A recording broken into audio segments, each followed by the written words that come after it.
بسم اللہ الرحمن الرحیم۔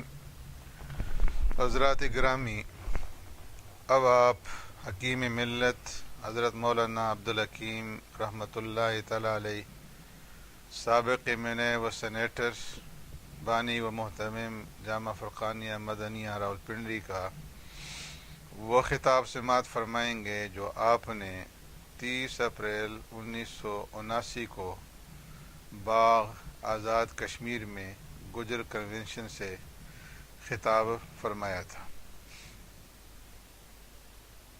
علی رسول الکریم، اعوذ باللہ من الشیطان الرجیم، بسم اللہ الرحمن الرحیم۔ وجعلناکم شعوبا وقبائل لتعارفوا ان اکرمکم عند اللہ اتقاکم۔ صدر محترم اور صدر حکومت آزاد کشمیر، معزز حاضرین،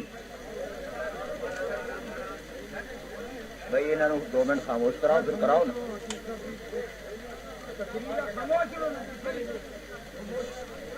میرے عزیزوں، میرے بھائیوں، میں نے مولانا سیف الدین سیف صاحب سے بھی عرض کیا تھا کہ آپ کی تقریر تب ہوگی کہ جننے والوں کی تقریر بند کرائیں، ایک وقت میں 2 تقریریں نہیں ہو سکتی۔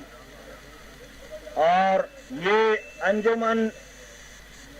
انجمن پنے کا پہلا مسئلہ تو اب یہی ظاہر ہو کہ آپ ڈسپلن کا مظاہرہ کریں، پیسے خدا دے گا۔ میں اکیلی کھوپڑی سال کے 2 لاکھ روپے اکٹھا کر کے 500 طلباء کو سب کو معلوم ہے خرچہ دیتا ہوں، کبھی کنونشن کر کے نہیں مانگا۔ اور لافظنیے کرتے ہو کہ ہم تعداد میں اتنے زیادہ ہیں، اور صدر مملکت کو بھی بٹھا کر کے اور سارے ملک کے معززین کو بٹھا کر کے 2 ٹکوں کے لیے اتنا شور کرے، آرام سے بیٹھو، یہ سارا چندہ میں مان کر دوں گا، بیٹھ جاؤ آپ۔ پیسہ قیمتی نہیں ہے، باتیں قیمتی ہیں۔ جو بوڑھے یہاں کہہ رہے ہیں کہ چندہ کرنے دو، یہ وہ ہے، یہ مال کیا چیز ہے؟ مال ہاتھ کی میل ہے، مال کوئی چیز نہیں ہے۔ سر سید کے پاس پیسے نہیں تھے جس سے علی گڑھ یونیورسٹی بنی ہے، مولانا قاسم نانوتوی کے پاس پیسے نہیں تھے جس نے انگریز کو للکار کر کے سارے بر صغیر میں محمد رسول اللہ کی تعلیم کو عام کیا ہوا ہے۔ پیسے تنظیم سے آتے ہیں، پیسے ہمت سے آتے ہیں، پیسے ڈسپلن سے آتے ہیں۔ پیسے میں بتاتا ہوں، گجرو سنو میری گل، پیسے لینے تو اپنا بیاہ کے اندر جتنے پیسے ڈوما نہ دیا کرے وہ انجمن تعلیمان گجران کو دو۔ پیسے لینے، تاڑیاں مت مارو، پیسے لینے تو بچوں کے ستریوں کے اوپر جتنے تم جو ہے خرافات کرتے ہو اور لغوہ پیسے ضائع کرتے ہو، وہ پیسے اس انجمن کو دیا کرو۔ پیسے لینے تو جتنے مرغے پٹواری کو کھلاتے ہو، پٹواری چمڑا، پٹواری واری، پٹواری خفا نہ ہونا، اتنے پیسے انجمن تعلیمان کو دیا کرو۔ پیسے دینے تو جتنے جن کی بگاڑ کرتے ہو ان کی بیٹیوں اور بیٹوں کی شادیوں پہ سوغات میں لے جا کے دیا کرتے ہو، خان جی یہ لے لے، راجا جی یہ لے لے، مولوی جی یہ لے لے، اتنے پیسے اپنے انجمن کو دے۔ دیکھو آئندہ نسلیں پیدا ہوتی ہیں کہ نہیں ہوتی۔ اور جلسے میں پیسہ لینے تو یہ پیسہ لینے والے وہاں باہر بٹھاؤ، وہاں بورڈ لگاؤ، ہر آدمی آنے والا وہاں پہ چندہ دیتا جائے، آتے دیتے جائے، جاتے دیتا جائے۔ جلسے کے ڈسپلن کو قائم رکھو، ورنہ یقین جانو کہ یہاں پہ اندرا گاندھی کے اور واجپئی کے ایجنٹ کوئی نہ کوئی بیٹھا ہوا ہوگا اور وہ یہ رپورٹ لے جائے گا کہ ساتھ ہمیں بھی وہاں پہ للکار رہے تھے اور ساتھ پیسوں کے لیے بد انتظامی بھی کی ہوئی تھی۔ تو وہ پرانا مقولہ جو تمہارے دشمنوں نے ایجاد کیا تھا، مجاہدوں تم نے نہیں ایجاد کیا تھا، تمہارے دشمنوں نے ایجاد کیا تھا کہ آپ تپسی ٹھوس کر سی، اپنے ان دشمنوں کے مقولے کو ثابت مت کراؤ، یہ مجاہدین کی سرزمین ہے۔ یہ جذبات کا جہاد کرو، پیسے کا جہاد کرو، ڈسپلن کا جہاد کرو، تنظیم کا جہاد کر کے دکھاؤ۔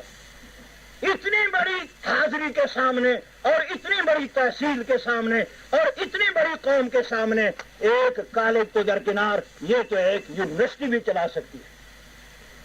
بھول گئے صدر ایوب مرحوم کے زمانے میں جب 5 روپے میں ایک بکری نیلام ہوا کرتی تھی، گوڈ آرڈیننس کے لعنت کے ماتا،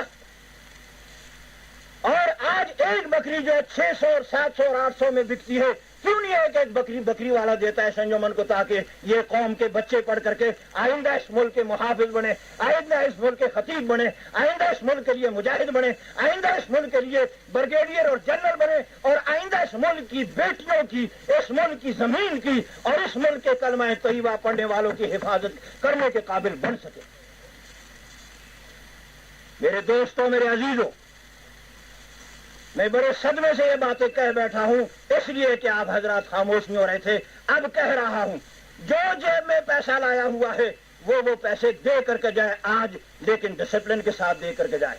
لینے والے باتیں نہ کریں، دینے والے باتیں نہ کریں، اور لینے والے مہربانی کر کے باہر جا کے بیٹھو، ابھی جاؤ، تاکہ تمہیں یہ لوگ دیکھنے کے بعد جلسہ چندہ لینے والے بیٹھے ہوئے، یا صرف 2 آدمیوں کو دے دو، ایک چادر ادھر سے پھرے اور 2 آدمی ایک چادر لے کے ادھر سے پھرے، چندہ بھی ہوتا رہے گا، تقریر بھی ہوتی رہے۔ یہ نقصان کا گھڑا تو نہیں ہے جناب عمر، کہ وہ بھی چلتا رہے اور ساتھ تاڑیاں بھی بولتے رہے اور پانی بھی چلتا رہا، سگریٹیں بھی چلتے رہے۔ تو سوچو بھی صحیح، قرآن پڑھا جا رہا ہے، اسلام کی تعلیم کے لیے، مجاہدوں کی تعلیم کے لیے آپ تنظیم کر رہے ہیں۔ تو میرے عزیزوں، میرے بھائیوں، میں اور زیادہ کچھ نہیں کہتا، ایک ہی بات کہتا ہوں کہ تعلیم کے بغیر انسان مردہ ہے اور تعلیم سے انسان زندہ ہے۔ میں آپ کو صرف ایک بات کہتا ہوں کہ جب اس بر صغیر پہ انگریز قابض ہو گیا تو اس وقت میں شاہ ولی اللہ اور شاہ عبدالعزیز دہلوی رحمت اللہ علیہ کے 2 شاگردوں نے بیٹھ کر کے پلان بنایا، انجمن تعلیم والوں اور تمام سوسائٹیوں والوں سن لو، دونوں شاگرد بھائیوں نے بیٹھ کر کے پروگرام بنایا دلی میں کہ ملک تو غلام ہو گیا، اب اگر ملک والوں کو ہم تعلیم دے کر کے نہیں بچائیں گے تو اس بر صغیر کا حشر وہ ہوگا جو اسپین کا ہوا تھا 800 سالہ حکومت کے بعد۔ تو دونوں شاگردوں نے، ایک کا نام سید احمد خان ہے جو بعد میں سر سید ہوا، اور دوسرے کا نام ہے محمد قاسم نانوتوی جو بعد میں حضرت مولانا محمد قاسم نانوتوی ہوا۔ ایک نے ایگزیکٹو کے لیے تعلیم کا پروگرام بنایا علی گڑھ یونیورسٹی کا، اور دوسرے نے مدینہ منورہ سے سرکار دو عالم کی روحانیت کے کرنٹ اس ملک میں لانے کے لیے اور با کردار مسلمان پیدا کرنے کے لیے قرآن اور سنت اور صحابہ کرام کی اور اہل بیت کی سیرت کی تعلیم کا انتظام قصبے میں جا کے دلی سے دور ہٹ کے دیوبند میں شروع کیا، جس کے نتیجے میں اس ملک کے اندر 100 سال کے بعد یہ ثقافتی انقلاب آیا، تعلیمی انقلاب آیا اور سیاسی انقلاب آیا، اور ان 2 معماروں کی، ان 2 تنظیموں کا نتیجہ یہ تھا کہ علی گڑھ اور دیوبند نے اس ملک کے اندر وہ لوگ پیدا کیے جنہوں نے لاڈ میں کالے اور کرزن کی روحانی اولاد کو لاتوں سے مار کر کے سمندر پار کر دیا۔ کوئی پروگرام بڑھاؤ، اگر صرف پٹواری پیدا کرو گے، پروفیسر پیدا کرو گے، پیش کی معافی چاہتا ہوں، خفا نہ ہونا، اور اگر صرف تھانے دار پیدا کرو گے تو اس خطۂ زمین کے اندر روحانیت نہیں ابھرے گی، اس خطۂ زمین کے اندر وہ دینی جذبہ نہیں ابھرے گا کہ جو دینی جذبہ تجھے ڈوگرا کے ساتھ، سکھ کے ساتھ، عیسائی کے ساتھ لڑنے پر، غازی ہونے پر، شہید ہونے پر ابھارا کرتا ہے۔ آپ تعلیم کے دونوں آنکھیں لے کر کے چلیے گا، تعلیم آپ محمد رسول اللہ کی روحانی تعلیم جو اسلام کی ہے، قرآن کی ہے، فقہ اسلامی کی ہے، وہ بھی سب سے پہلے نمبر 1 پہ رکھ کے اپنی اولاد کو پڑھائیں، اور اس کے ساتھ عصر حاضر کی یہ اقتصادی اور یہ تمدنی جو تہذیب ہے یہ بھی اپنی اولاد کو تعلیم دیجیے گا۔ میرے عزیزوں، میرے بھائیوں، مجھے اکثر جانتے ہیں، کچھ میرے دوست جانتے ہیں اور کچھ میرے خیر خواہوں نے پچھلے سالوں کے اندر جتنا اخبارات میں میرے خلاف پروپیگنڈا کیا، یاد ہوگا لاہور سے ایک رسالہ لے کر آگاہ کرتا تھا کہ عبدالحکیم کشمیر کے معاملے میں کسنجر کا کردار ادا کرتا ہے، لیکن یہ آگے نہ لکھا ظالم نے کہ میرے کرداروں سے اس ملک کے عوام کے اندر تعلیمی، سماجی، ثقافتی، سیاسی شعور پیدا ہو کر کے ان کو آگے بڑھانے کے مشورے دیے، ان کی تقریب کا میں نے کبھی مشورہ نہیں دیا۔ تو مجھے اکثر جانتے ہو، جو نہیں جانتے ہو سن لو، میرے پاس زمین اور کوٹھی اور باغ اور دولت نہیں ہے، اور میں نے اپنے علاقے کے جو بڑے بڑے نوابوں کا مقابلہ کیا، ساری عمر کیا، اب کر رہا ہوں، جب تک زندہ ہوں کرتا رہوں گا۔ ظلم کے خلاف اس دھرتی پہ جہاں ہو ہم سینہ سپر رہیں گے، مظلوم کے ساتھ جہاں ہو ہاتھ میں ہاتھ ملا کر کے جائیں گے، چاہے وہ مظلوم کسی کی نسل میں سے بھی ہو۔ تو ہم نے جو کچھ مقابلہ کیا اس پیسے اور دولت کے زور پر نہیں کیا، اس علم دین کے زور سے کیا ہے. اور آزاد کشمیر میں یہ ترغیب دینا بیکار ہے. ایک بوڑھے راولا کوٹ والوں سے پوچھو، بوڑھوں سے، اور یہ کیانی صاحب کو بھول گیا ہے. اس باغ میں انجمن تعلیم القرآن و سیرت النبی کے جلسوں میں بدعات کے خلاف میں ہی تقریر کیا کرتا تھا، اور یہ مجھے سنایا کرتے تھے کہ سب سے پہلے خطہ مجاہدین کو شاہ اسماعیل شہید کے روحانی بیٹے عطا اللہ شاہ بخاری نے آ کر کے اس علاقے کو جگایا تھا، اور اس نے کہا تھا کہ سکھوں کے مقابلے میں، کھتریوں کے مقابلے میں مسلمانوں دکانیں کھولو. راولا کوٹ میں عطا اللہ شاہ بخاری دکانیں کھلوا کر دیا تھا. بوڑھوں سے پوچھو. تو میرے عزیزوں، میرے بھائیوں، تعلیم اس پیٹ کس لیے صرف نہیں ہے، تعلیم ساری قوم کو اٹھانے کے لیے ہوتی ہے. یہ پیٹ تو لکڑیاں بیچ کر بھی پالا جا سکتا ہے، یہ پیٹ تو 2 بھینسیں رکھ کر بھی پالا جا سکتا ہے. اور گجرو تم نے ایک گل کروں تھارے نال. یہ گوجری بول رہا تھا، ادھر کی مخلوط گوجری، ڈالڈا گوجری میری سنو. تھارے نال ایک گل کروں. تم ہو رہے تھے تو گلا کرے کہ ہم پیچھے رہ گیا تعلیم کے اندر، لیکن تم نے اپنا نکا بچہ نہ بھیڑ تو بکری تے ڈنگر تے میس دے کے ہمیشہ بڑھ میں مال چروایا، تو تعلیم کے جاتی آتی. تم ان بوٹا خرپا میں جڑا چھوٹی دے کے ٹور کرے تھے، جڑا ہمیشہ بیٹھ کے شرارت سکھائے کہ فلانی بیٹ کی نہ ادھار کے لے جاؤ تو فلانا کی بھیڑ لے جاؤ تے مقدمہ کرو رہے جاؤ رہے فلانا تھانہ میں پھنسا کراؤ. ان بوٹا لا کے کرو بھی یہ بکری چارے میس چارے بکری چارے لکڑی آڑے، اور بچہ نہ اسکول کے اندر بٹھاؤ. پھر جو اسکول بچہ نہ نہیں داخل کرتا، اس کے بعد پھر جو ہے حیات کے پاس شکایت کرو، خدا اس کو حیاتی دے، پھر یہ انتظام کر لیتا. تعلیم کو جو ہے مکئی کی لیٹی ہے کہ اس کو لاڑا بنا کے تو منہ میں گھر لیں گے اور ہڑپ کر لیں گے. تعلیم کے واسطے تعلیم کو راہ اختیار کرو. نئی نسلنا، نئی پودنا سکول اور کالجوں میں دکھاؤ. حکومت یہی کر سکتی ہے کہ جس گاؤں میں سکول نہیں ہے تو سکول مانگو، حکومت آپ کو سکول دے گی. جس علاقے میں کالج نہیں ہے آپ کو کالج دے گی. جون سا افسر کرسی میں بیٹھ کر کے اور خاندانی نسلی تعصب کی وجہ سے وہ سکول نہیں دیتا یا کسی کا داخلہ نہیں کرتا، یہ ذمہ داری حکومت کی ہے کہ وہ اس کے کان پکڑے گی. اور علاقائی لیڈر کا کام ہے کہ وہ نشاندہی کرے کہ فلاں سا آدمی 2 بھائیوں میں اختلاف پیدا کر رہا ہے. اور اس کے ساتھ میں یہ عرض کر دوں کہ یہ انجمنیں، یہ سوسائٹیاں اور یہ تمام چیزیں یہ ایسے جیسے ایک گھر کے خاندان والے اندر گھر میں بیٹھ کر کے اور کام تقسیم کیا کرتے ہیں کہ ایک کے ذمہ یہ ہے کہ لکڑی لے، اور دوسرے کے ذمہ ہے کہ پانی بھر، اور تیسرے کے ذمہ ہے مال چرا، چوتھے کے ذمہ ہے کہ وہ تجارت کرے، 5ویں کے ذمہ یہ ہوتا ہے باپ کہتا ہے کہ آج جا کے تاریخ بکتا. لیکن اجتماعی ذمہ داری ساری بھائیوں کی ہوتی ہے کہ وہ گھر کی حفاظت کرتے.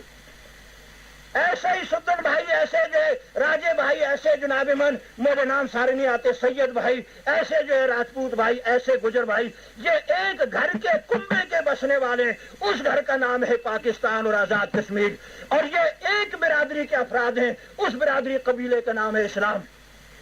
یہ قوم کبھی نہ کہا کرو کہ یہ گجر قوم اور سید قوم اور سدن قوم. ہم قوم مسلمان ہیں اور کوئی قوم نہیں ہے. دنیا میں 2 ہی نظریے آتے ہیں، 2 قومیں ہیں، ایک مسلمان قوم اور ایک کافر قوم. بلال جو ہے وہ قریشی نہیں تھا، حضرت صہیب جو ہے وہ قریشی نہیں تھا، اور حضرت سلمان فارسی نہیں تھا، لیکن وہ ابو بکر اور عمر، عثمان، علی اور ابو عبیدہ بن جراح کے ساتھ ایک صف میں بیٹھا کرتے تھے، اس لیے کہ اسلام نے ان کو اسلامی قوم کا ممبر بنا کر کے، اور اللہ نے عرش سے اعلان فرمایا انما المؤمنون اخوۃ، تمام ایمان والے آپس میں ایک بھائی ہیں. تو قوم ہم صرف مسلمان ہیں، اور اس کے ساتھ باقی رہ گئے قبیلے. تو وہ اللہ پاک نے یہ تمام مقرر بار بار کہتے ہیں وَجَعَلْنَاكُمْ شُعُوبًا وَقَبَائِلَ لِتَعَارَفُوا إِنَّ أَكْرَمَكُمْ عِندَ اللَّهِ أَتْقَاكُمْ. فرمایا قبیلوں پہ فخر مت کرو، ناز مت کرو کہ فلانے قبیلے سے فلانے سے. اس پہ تو ابو جہل بھی کرتا تھا، اور ابو لہب بھی کرتا تھا، اکرمہ بھی کرتا تھا. خدا نے فرمایا یہ کوئی چیز نہیں ہے، لِتَعَارَفُوا، یہ پہچاننے کے لیے. عبدالحکیم گجر، عبدالحکیم جو ہے ہاشمی، عبدالحکیم سلطان، عبدالحکیم جو ہے وہ راجہ، عبدالحکیم فلاں. اگر ایک ہی گاؤں میں 4 نام والے ہیں، ڈاک آئے گی تو جب تک ساتھ یہ پوچھے نہیں لگے گی قبیلے کے، ڈاک نہیں مل سکتی. یہ صرف تعارف کے لیے ہے. اور باقی خدا کے ہاں برتری ان اکرمکم عند اللہ اتقاکم، وہ نیکی پر ہے، نیکی اسلام پیدا کرے گا. لاڈ میکالے اور کرزن کی تعلیم نے کسی کو نہیں بناتی. سمجھے؟ جس تعلیم کا قاعدہ شروع ہوتا ہے الف الو اور بے بکری اور تے جناب من کاش اور جناب نور جہان اور کاف کنجری اور کاف کتا، جس تعلیم کی ابتدائی حاصل ہوتی ہے وہ نیک کیسے پیدا کرے گی. جس تعلیم کی ابتدا یہاں سے ہوتی ہے الف اللہ اور بے برکت اور میم محمد اور کاف کعبہ اور کاف قرآن، جو تعلیم یہ شروع کرے گا اس سے جا کے نیک پیدا ہوں گے۔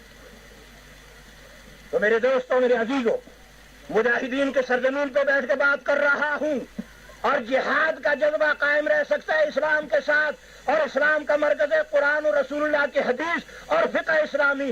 ان نصابوں کو اپنی اولاد کو اور اپنے بیٹوں اور بیٹیوں کو پڑھاؤ تاکہ اس ملک کے اندر مزید مجاہدین پیدا ہوں، اور جہاد کے بغیر آپ کچھ بھی نہیں کر سکتے۔ لیکن یہ یاد رکھیے گا کہ ریزولیشنوں سے اور تقریروں سے ہمارے مظلوم کشمیر کا کوئی علاج اور ہندوستان کا نہیں ہو سکتا، جب تک کہ ہمارے پاس تنظیم اور تنظیم کے ساتھ ڈسپلن اور تنظیم اور ڈسپلن کے ساتھ ساتھ ایثار اور قربانی اور خدا کی راہ میں شہید ہونے کا جذبہ جب تک ہمارے اندر نہیں ہوگا، ہم ان کا کوئی امداد نہیں کر سکتے۔ یاد رکھو کہ تنظیم اور اتحاد اور خدا کا خوف کا ڈنڈا ہاتھ میں لے کے پھر بات کرو۔ دنیا میں مشہور ہے کہ ڈنڈا پیر ہے بگڑیا تگڑیاں کا، تو تنظیم کا اور جہاد کا ڈنڈا تمہارے پاس نہ، اور یہاں سے لافظنیے کرتے ہو تو آگے سے پھر جو وہ سنایا کرتے تھے وہ سنایا کرتے۔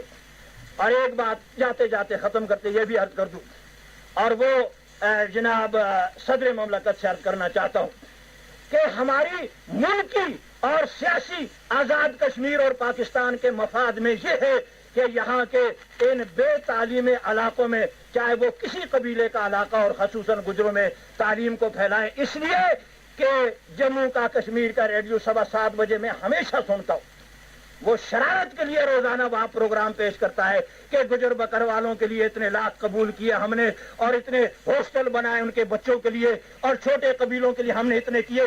تو یہ دشمن کا ریڈیو جو روزانہ ایسے پروپیگنڈا کرتا ہے، وہ ادھر والوں کے اندر شکستگی اور نا امیدی کے جذبات پیدا کر کے ہمارے اندر بے اتفاقی پیدا کرنا چاہتا ہے۔ اس کے جواب میں ادھر بھی کچھ ہونا چاہیے اس ملک کے بجٹ کے اندر، خصوصاً ان طبقوں کے لیے، تاکہ کم از کم ہمارے مقبوضہ علاقے کے مسلمان اس علاقے کے امن و امان اور اس علاقے کی ترقی کے ساتھ رشک کر کے کل کو جب بھی رائے شماری کا وقت آئے تو ادھر کے مسلمان یہ کہیں کہ میں آزاد کشمیر کے مسلمان ہم سے آگے جا چکے، وہاں کی حکومت نے ان کو بہت کچھ دیا ہے، لہذا ہم اس دوتی پرساد کے ساتھ رہنے کے لیے تیار نہیں، ہم اپنے مسلمانوں کے ساتھ جائیں گے۔ یہ سیاسی فائدہ ہے۔ اور ایک جملہ اور عرض کر دوں، اور اس صدر آزاد کشمیر کے وساطت سے صدر مملکت جنرل ضیاء الحق صاحب تک بھی پہنچا دوں، جو میں نے ہمیشہ اسمبلیوں میں بھی کہا ہے کہ پاکستان کو قبائلی نظام سے بچانے کے لیے، اور خاص کر کے بزنجو اور ولی خان کی سازشوں سے، پٹھانستان اور عظیم بلوچستان کی سازشوں سے بچانے کے لیے اگر کوئی قبیلہ ضمانت دے سکتا ہے پاکستان بھر میں تو وہ صرف گجر دے سکتا ہے۔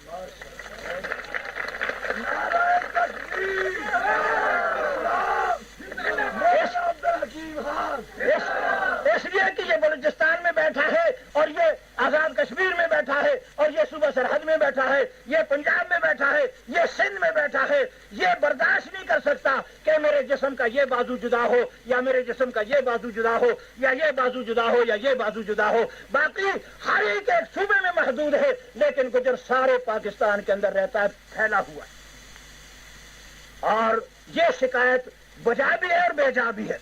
قبیلوں سے ہم شکایت نہیں کرتے کہ پسماندہ رکھا ہے، لیکن قبیلوں کے بعض آدمی جو لیلائے اقتدار کی کرسی پہ جاتے رہے پچھلے 32 سال کے اندر، میرے صوبہ سرحد کے آئینے میں جب میں دیکھتا ہوں، اور صوبہ سرحد جدا نہیں ہے، درمیان میں ایک پانی بہتا ہے، پار اور آر ہماری ایک ہی برادری ہے، ایک ہی خاندان ہے، ایک ہی رسم و رواج ہے، تو ہمارے ساتھ با اختیار لوگوں نے گورنمنٹ کے پالیسیوں کو غلط استعمال کر کے، بعض آدمیوں نے جو پٹھان اپنے آپ کو کہلاتے تھے یا بعض قبیلوں والے، انہوں نے گورنمنٹ کے فیض عام سے ہماری تعداد کو سامنے رکھ کر کے اگر یہ تعلیم یافتہ ہو گئے تو کل کو ان کے ووٹ سے پھر ان کے آدمی منتخب ہو کر آئیں گے۔ اس سازش کے ماتحت بعض لوگوں نے بعض وقتوں کے اندر جان بوجھ کر کے بھی پسماندہ رکھا ہوا ہے، اس میں بھی شک شبہ نہیں۔ یہ شکایت ویسے نہیں ہے، یہ شکایت حقائق پر مبنی ہے۔ میں نے اپنے تحصیل بڑگرام میں 2 دفعہ کالج منظور کرایا پچھلے 6 سال میں۔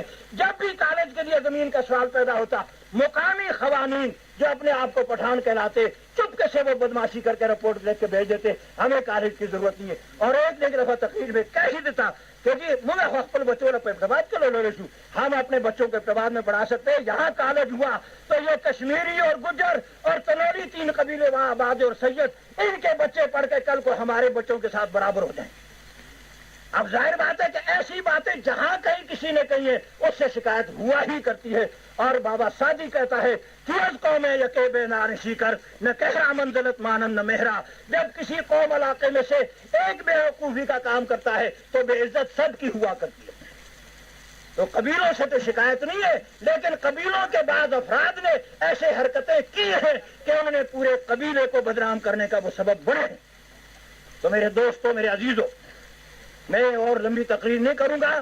میں صرف یہ عرض کروں گا انجمن تعلیمان گجراں کے منتظمین کان کھول کے سن لو کہ اس تنظیم کے فنڈ کے وصولی کے لیے ایک مفصل پروگرام بناؤ. اور یہ جو آپ سخاوت کے نام سے مشتلوں کے اندر دائرہ بنا کے پیسے تقسیم کرایا کرتے ہیں اس میں صاحب نصاب بھی بیٹھ کے لے لیا کرتے ہیں. ایک اس کھاتے کو ختم کرا کر کے اور وہ سخاوت کے نام سے جو پیسے دیتے ہو وہ انجمن تعلیمان گجراں کے فنڈ میں انجمن تعلیم سدن کے فنڈ میں اور ہر قبیلہ اپنے تعلیمی فنڈ میں دے. جب آئندہ تعلیم جاتی رہے گی مرنے والے کو قیامت تک کے لیے ثواب ملتا رہے گا. اسی طریقے سے آپ اپنے رسومات کو بھی کم کریں رواجات کو بھی کم کریں. جب آپ رسومات اور رجاوات کو کم کریں گے تو آپ کے اندر تعلیم بھی آئے گی اقتصادی شعور زیادہ ہوگا پیسے زیادہ ہوں گے تو تعلیم دے سکیں گے. بھوکے رہ کے کیا تعلیم دیتے رہیں گے. اور اس کے ساتھ ساتھ میں یہ بھی عرض کروں گا اور یہ تجربے کی بنا پہ کہہ رہا ہوں کہ جس شخص نے سماجی خدمت کرنی ہے سماجی خدمت کرنے والا سیاسی پلیٹ فارم پہ کبھی جا کے نہ تقریر کرے اور نہ سیاسی امیدوار اور پارٹی کے لیے ورک کرے ورنہ وہ متنازع آدمی بن جائے گا. پھر سماجی تعاون اس کا کوئی نہیں کرے گا. ارے بھیا یہ تو علماء کے ہائی کورٹ اور سیشن کورٹ میں یہ تو صدر صاحب کا کام ہے. یہ صحیح مطالبہ اور میں بھی اس کا دعوے دار مطالبہ کرتا ہوں کہ نظام اسلام اگر اس ملک میں نافذ کرنا ہے عملی طور پہ اور 32 سالہ وعدوں کی طرح یہ وعدے بھی کھوکھلے نہیں ہیں تو نظام اسلام کو جاننے والے جید علماء کرام کو سپریم کورٹ اور ہائی کورٹ اور ان تمام اداروں کے اندر باقاعدہ وہی باعزت مقام دے کے شریک کرے جو آپ نے لاڈ میکالے اور کرزن کے تعلیم کے پڑھنے والوں کو دیا ہوا ہے. اور اگر عملی طور پر آپ ایسے لوگوں کو یہ مقام نہیں دے رہے اس لیے کہ صاحب بہادر خفا ہوتے ہیں کرزن اور میکالے کے تعلیم والے تو پھر اس ملک کے اندر یہ کشمکش آئندہ بھی جاتی رہے گی. اس کشمکش کو کوئی روک نہیں سکتا. یہ ازل سے شروع ہوئی ہے ابد تک چلتی رہے گی. علم جو ہے وہ کبھی جہالت کے ساتھ صلح کر نہیں سکتا. اور علوم کے اندر اصل علم قرآن کا اور رسول اللہ کا ہے نبیوں کا علم ہے. ہم اس کے دعوے دار بھی ہیں اور اس کے وارث بھی ہیں اور اس کو پھیلانا بھی چاہتے ہیں. باقی یہ جو دنیاوی علم ہے اس کی ہمیں ایسی ضرورت ہے جیسے ہم نہ دانا کی ضرورت ہے جیسے ہم نہ گلارا کی ضرورت ہے جیسے ہم نہ داتی کی ضرورت